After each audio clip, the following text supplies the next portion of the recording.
See, when we have already advocated that one, we have said that with the first dose, 70% coverage. So even with the first dose also, you will write down, okay, and you will paste that they have been vaccinated. Okay, and if in case anybody who is not vaccinated and he writes down or she writes down that vaccinated, there will be checkpoints all along. We can verify. Just by seeing the name also, we can verify whether they are really vaccinated or not.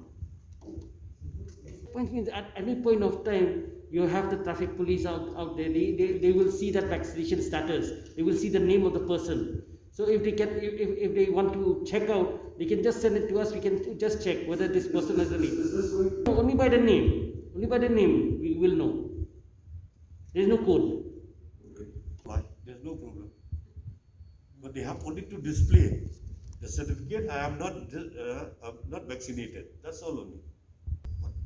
This is not mandatory. As per the ruling of the Honorable High Court, those who are the taxi drivers or who's driving the taxi, they have to display the certificate. That's all. Whether they're vaccinated or not vaccinated.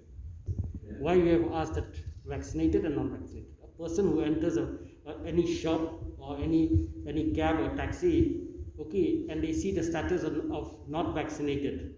If they enter that vehicle, then it's their own risk. All right. Just in case that any occupant also who has not been vaccinated, while the taxi driver has been vaccinated, they enter and they come out to be positive. Then when we do the contact tracing, then we get all these people.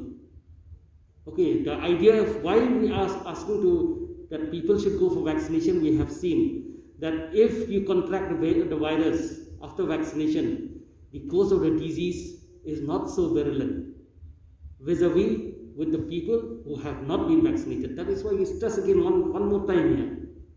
Get yourself vaccinated and you will see that you will not burden the health facilities.